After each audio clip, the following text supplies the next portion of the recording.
Libre-échange. Une personnalité se livre. Ses créations, ses valeurs, ses engagements. Une émission avec Olivier Biscay.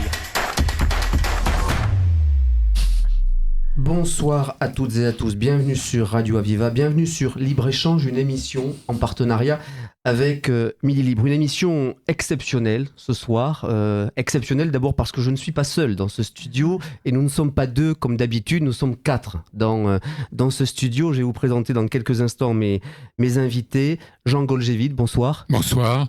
Yann Golgevit, bonsoir. Bonsoir Olivier. Et Perla Danan, bonsoir. Bonsoir. Une émission exceptionnelle, je le disais, nous sommes quatre, et un sujet exceptionnel, parce que je le crois, en commençant cette émission, chers auditeurs, il va y avoir beaucoup d'émotions. Pendant nos 26 minutes, il va y avoir beaucoup de récits, il va y avoir beaucoup d'images à l'esprit. Jean Golgevit, parce que nous allons parler ce soir ensemble de votre maman, Eva Golgevit. Et Yann, on va parler de votre grand-mère, Eva Golgevit, une dame qui a marqué l'histoire, pour lire l'histoire de la France, au moment où on va fêter les 80 ans de la libération des territoires, où on va beaucoup s'interroger sur le devoir de mémoire. Jean Golgevit, votre maman, une femme exceptionnelle, une résistante, et qui a traversé la vie, qui s'est éteinte en 2017. Elle avait 105 ans. Qui était votre mère ? Ma mère avait une qualité extraordinaire déjà, c'est qu'elle était très modeste. Quand, en fin de vie, j'ai ressenti cette obligation de témoigner, qu'elle raconte sa vie, qu'elle chante avec une voix absolument magnifique. Tout le monde la connaît au travers de sa voix, entre autres. Et chaque fois que je l'interrogeais, etc., elle me disait « Moi, c'est pas important, il faudrait plutôt interroger un tel, un autre, etc. etc. » Et je suis très, très heureux, finalement, d'avoir outrepassé cette demande de ma mère et de consacrer actuellement ma fin de vie, disons, à lui rendre hommage au travers de sa voix, au travers de ses textes, au travers de tout ce qu'elle raconte. Parce que, entre autres, par exemple, la lettre qu'elle a jetée du wagon en partant vers Auschwitz a été retrouvée et elle est actuellement gravée sur les murs de la gare de Bobigny, d'où partaient les trains pour Auschwitz. Quand j'ai demandé à la personne responsable pourquoi il y avait cette lettre-là, elle m'a dit que de toutes les lettres qu'ils ont reçues, qui sont plus dans la plainte, là, ils ont découvert une force de vie. C'est la seule lettre de tous les témoignages qui se trouvent à Bobigny qui soit aussi chaleureuse, enjouée, voilà. Alors il faut le dire, en effet, Eva Golgevit, votre maman a été arrêtée, emprisonnée puis déportée. À son arrivée à Auschwitz, elle est internée dans le bloc 10, celui des expériences médicales. Durant 10 mois, elle parvient à échapper au pire. On va évidemment y revenir, notamment grâce à la solidarité de ses camarades et à une force de vie également, et avec à l'esprit un enfant, vous, parce que, il faut le dire, lorsqu'elle est arrêtée et emprisonnée puis déportée, elle est maman, et maman de Jean Golgevit. Et chaque fois que, dans le camp, les femmes avaient un coup de blues, pour le moins qu'on puisse dire, c'était toujours par rapport aux enfants. Qu'est devenu mon enfant ? Ils ne savaient pas. Qu'est-ce qu'elle fait de vous à l'époque, avant d'aller dans les camps ? Vous pouvez nous raconter ? Elle vous confie à une famille ? Il y avait une association donc, de sauvegarde des enfants.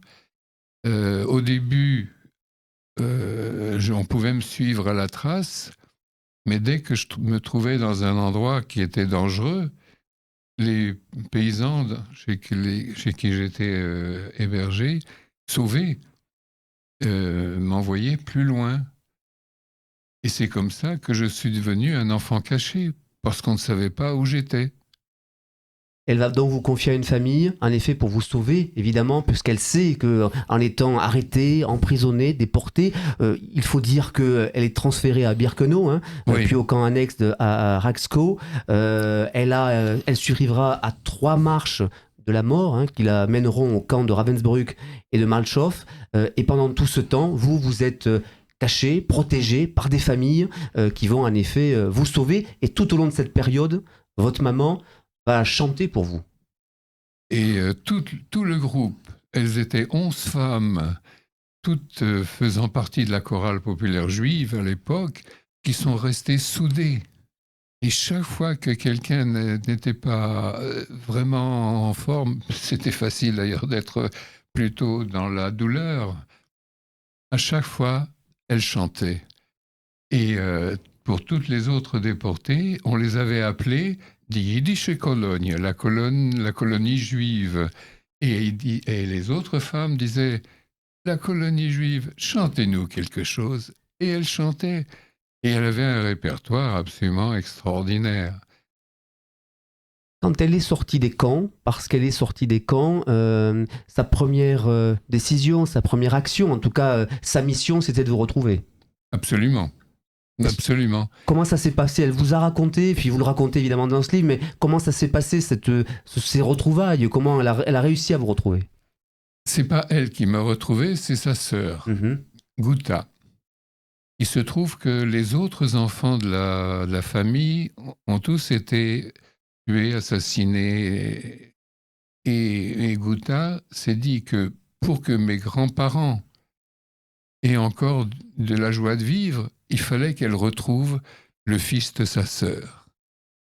Elle a traversé la frontière alors que la guerre n'était pas finie, cachée dans un camion de charbon. Enfin, c'est une histoire, rien que ça. Déjà, c'est déjà une histoire. Et elle me retrouve.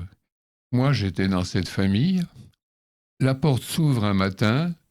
Dans l'encoignure de la porte, une femme. Et je lui saute au cou. Je ne l'avais jamais vue. Vous aviez quel âge?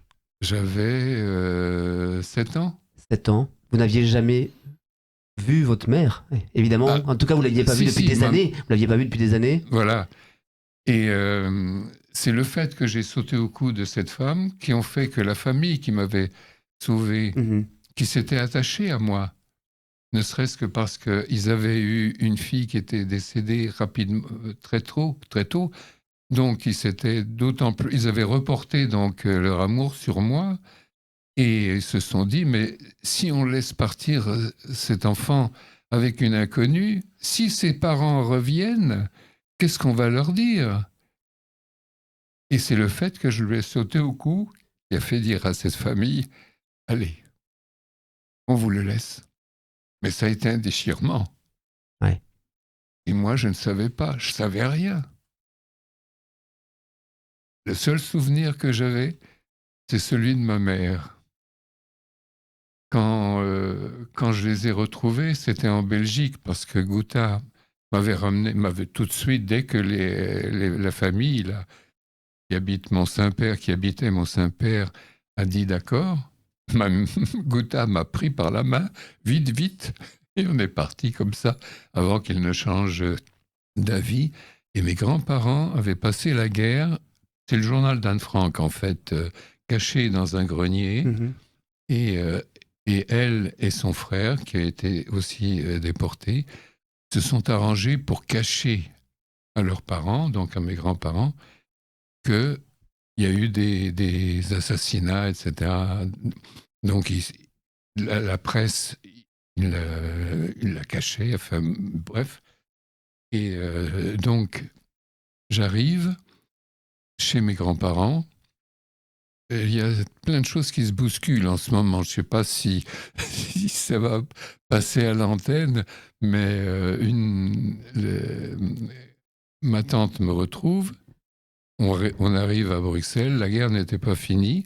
On arrive à passer la frontière. On arrive à Bruxelles. Et ma tante, m'achète une petite trompette jouet pour ne pas sonner bêtement comme ça à la porte, mais pour sonner de la trompette. Et j'ai sonné de la trompette. Et ça a été un moment C'est ma grand-mère qui a ouvert la porte, qui s'est mise à pleurer. Je lui ai dit, pourquoi tu pleures? Et elle m'a dit, on peut pleurer de joie. Et vous avez pleuré de joie, vous aussi, évidemment, parce que vous retrouviez vos grands-parents. Comment se passe ensuite la retrouvaille avec votre maman, Eva Goldjevit? Alors, ils sont revenus. Après, j'étais déjà donc à Bruxelles. J'allais aller à l'école. Je devais apprendre le flamand. J'avoue honnêtement que j'ai beaucoup de mal avec le flamand. J'ai beaucoup plus de facilité avec le yiddish. Et un jour, je sors donc de l'école, et à mi-chemin entre l'appartement de mes grands-parents et l'école, il y avait une place. Et qu'est-ce que je vois? Mes grands-parents qui viennent à ma rencontre. Je suis étonné parce qu'ils ne le font jamais. Je rentrais de l'école vite, vite. Alors, j'arrive sur eux, bien sûr, bisous, bisous, et ma grand-mère me dit « Dis bonjour à la dame ». Et j'ai dit bonjour à ma mère. Et j'arrive pas encore à accepter ça. Qu'un enfant ait pu dire bonjour à sa mère. Et elle a souri. Et j'ai reconnu sa dent en or. Voilà. Et là, ça a été bonheur. Tous les soirs, chez mes grands-parents, c'était la musique. Ma mère chantait. Ma tante Gouta l'accompagnait à la mandoline. Mon oncle Albert avec le violon. Tous les soirs après le travail, c'était le chant. C'est beau.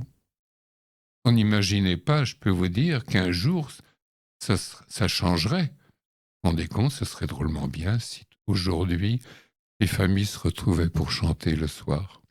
Si vous permettez, Jean, on va entendre votre maman. On a quelques secondes, puisqu'elle était chanteuse, on l'a dit depuis le début de cette émission. On va l'entendre pour à la fois vous faire réagir et faire réagir Jan Goldjevit, bien sûr, votre fils. Bin ich nicht allein.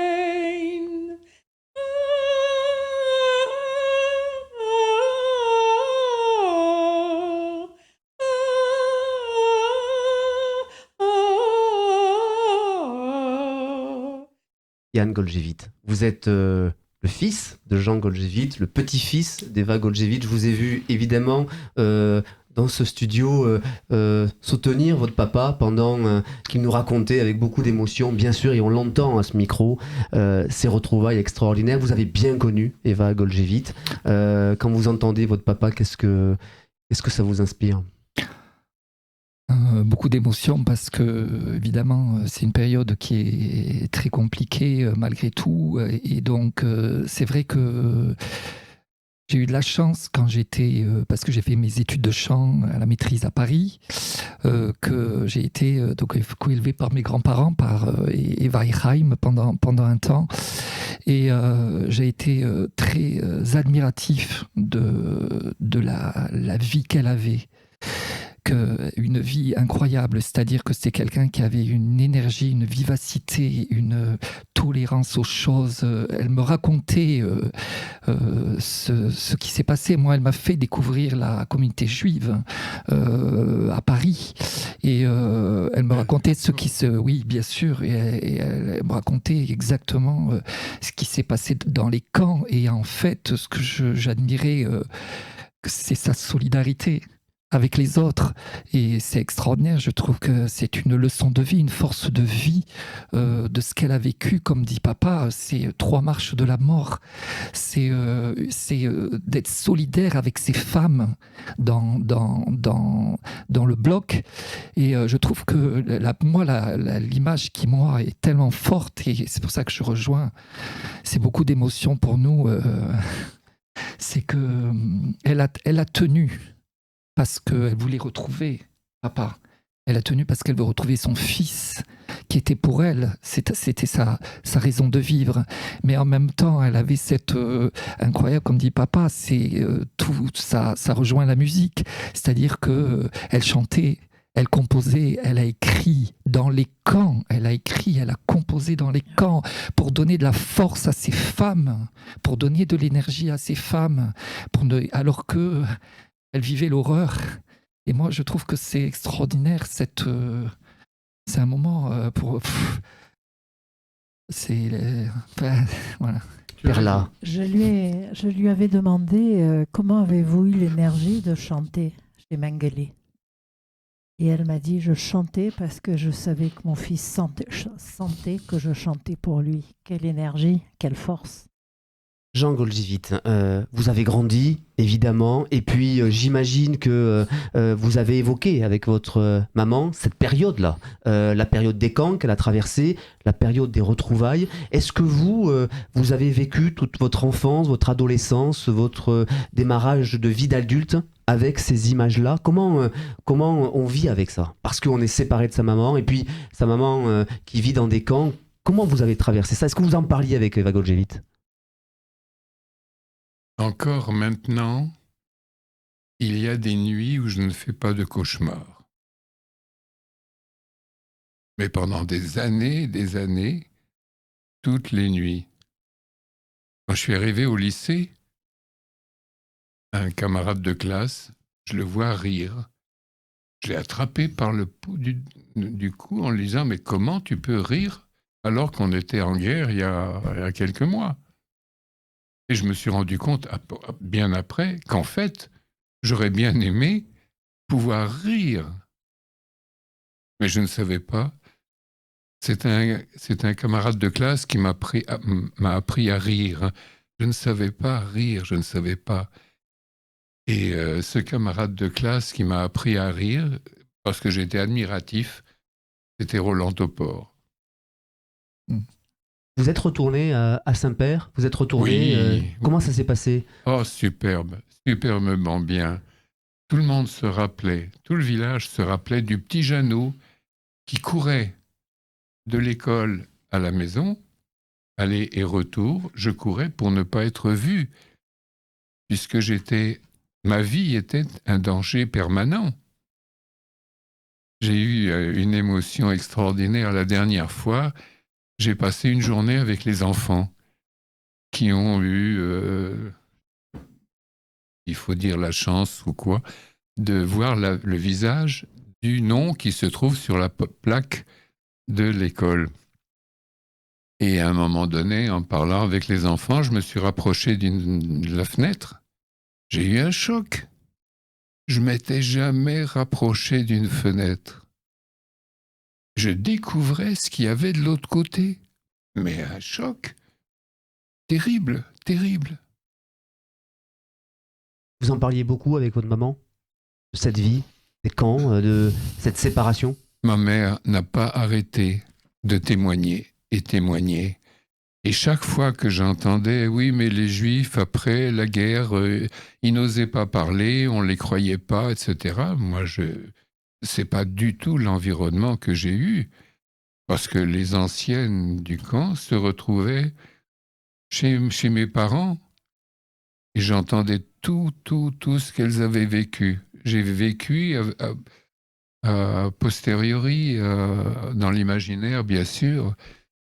Quand j'ai été à Auschwitz, je me suis rendu compte que même moi, connaissant tout ce qui s'est passé là-dedans comme horreur, même moi, je ne pourrais pas imaginer le réel, à quel point c'était horrible. Et ça m'arrive encore de faire des cauchemars. Yann Goljevit, vous avez beaucoup échangé avec votre grand-mère et Eva Goljevit sur cette période-là. Quel message vous retenez? C'était une femme lumineuse, tellement pleine de vie. Elle se plaignait jamais. Avec ce qu'elle a vécu, Perla en parlait justement très joliment. Enfin, pour moi, c'est une évidence, ce devoir de mémoire qui est tellement important. Et je pense qu'elle nous a aidés à comprendre que rien n'est jamais acquis dans la vie, qu'il faut toujours se battre. pour un idéal, pour une passion. Et c'est vrai que les anecdotes, c'est le fait que je me mettais au piano et que grand-mère chantait, je l'accompagnais. Donc la musique nous réunit tous. La musique réunit tous. La musique nous a... Je dirais que la musique l'a sauvé. La musique est son enfant. Pour moi, c'est ça qui en sort de l'histoire de grand-mère, parce que elle aimait tellement ça. Comme dit papa, allez, chante. Elle n'avait pas besoin de faire quoi que ce soit. Elle chantait. Et ça, c'était magnifique. Je pense que c'est ça qui montre finalement... et moi, ce qui me frappe, mais vraiment qui me frappe, et c'est cette solidarité, Olivier. C'est-à-dire, c'est vraiment... elle pensait aux autres. Elle était dans l'horreur de ces camps, avec ce qu'elle a vécu, que ça soit ses marches, que ça soit... elle donnait même à manger. Il y avait une vraie solidarité avec les, comme dit papa, avec les 11 femmes. Mais c'est pour ça que moi, je dirais, c'est cette résistance. Et je pense que pour moi, ce qui est important, en effet, c'est justement que elle a montré cette voix VOX, ces voix à chanter. Et là, moi, c'est ça qui m'a vraiment touché, quoi. Cette solidarité, j'ai pas de mots. Cette solidarité pour les autres. Perla, vous avez découvert l'histoire d'Eva Golgitt comment? De quelle manière? J'ai découvert cette histoire en la rencontrant Jean et elle-même, en la faisant témoigner précisément. J'ai été absolument sidérée par cette force et cette volonté de dire, de témoigner. Elle était droit debout. Quand on est allé remettre la médaille des Justes à la famille qui a sauvé Jean au péril de sa vie, on pensait que c'était fini après tous les discours. On était très inquiets de l'avoir trop fatiguée parce qu'elle a dit non, ça n'est pas fini. Et devant tout le monde, elle s'est levée droite comme un i pour chanter le chant des résistants. Et tout le monde était absolument bouleversé. Et elle avait sa voix. On avait l'impression qu'elle était là-bas, en résistant. C'est ça qui était incroyable. C'est que cette femme, elle est gardée comme ça, cette force. Et elle était en entier dans cette résistance et en entier dans le fait d'être en lien avec les autres, avec tout le monde. Et vraiment, les témoignages qu'elle a faits étaient bouleversants. Jean. Oui, je rajoute. Merci de rappeler ça. Elle a entraîné tout le monde à chanter, tout le village a chanté. C'était incroyable. Alors que la cérémonie officielle était finie et que les représentants de Yad Vashem qui ont remis la médaille étaient eux-mêmes étonnés parce qu'ils remettaient pas mal de médailles à droite et à gauche, mais c'est le seul endroit où le village entier était là pour cette cérémonie. C'était unique. Voilà, et une force. Et une joie de vivre, c'est ce que j'entends dans vos propos, vous trois, quand même. Elle était dans la vie. Elle était dans la vie, elle était joyeuse. En tout cas, sa résistance aussi passait par sa joie de vivre. Si tout d'un coup, ça n'allait pas très très bien, je lui disais en yiddish, « Mamele, chante, zing ». Et elle chantait, et puis voilà. Et ça allait. Moi, elle m'a juste dit une fois, Perla, ne me demandez surtout, il faut témoigner, raconter, dites aux gens. Elle a laissé ce message fort et elle m'a dit simplement, ne me demandez jamais ce qui s'est passé dans le pavillon de Mengele. Ça, c'était son impossible de parler de ça. Tout à fait, absolument. Tout de suite, c'était un veto. Ne parle pas de ça, parce qu'elle était déjà dans l'après et d'en résister et d'en revivre.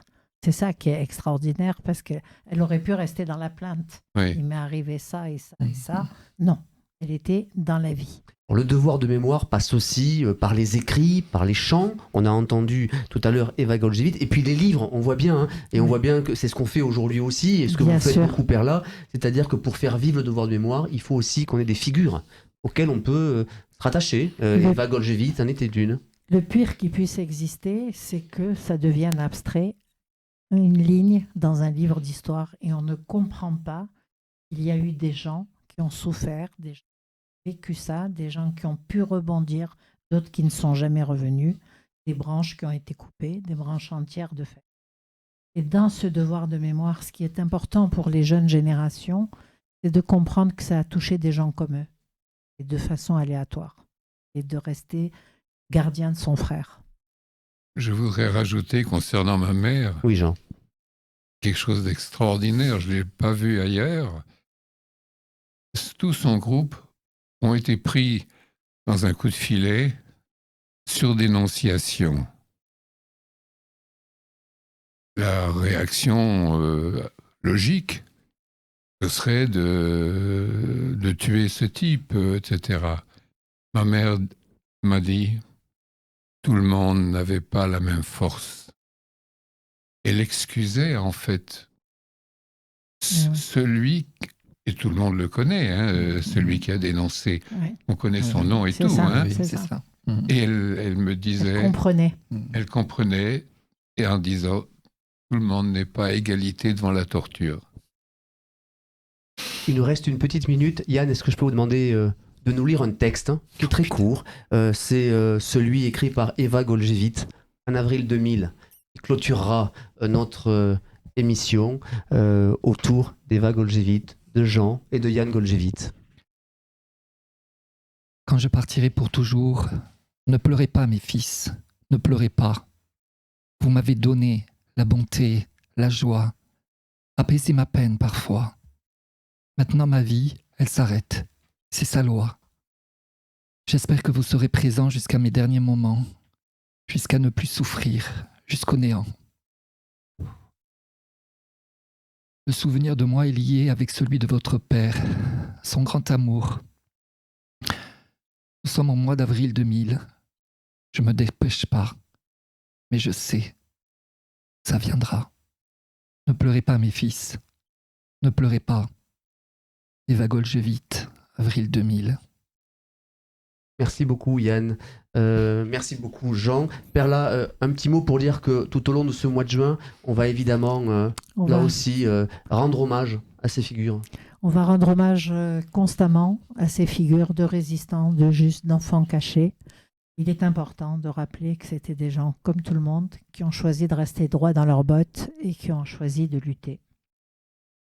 Merci à vous trois, merci Jean. Grand merci à vous. C'est pour moi un moment, j'imaginais pas que j'aurais encore l'occasion de témoigner. Merci infiniment. C'était un grand plaisir de vous avoir autour de ce micro ce soir. Merci, avec Perla. Merci Jean, merci Yann. Beaucoup, Yann. C'est ainsi qu'en effet, Merci Perla. on n'oublie pas, voilà, et que sa force de vie vit encore aujourd'hui, en 2024. Merci beaucoup. Très bonne soirée. Vous étiez sur Radio Aviva, sur Libre-Échange, une émission en partenariat avec Midi Libre. Merci à vous. Merci. Libre-Échange. Une personnalité se livre. Ses créations, ses valeurs, ses engagements. Libre-Échange.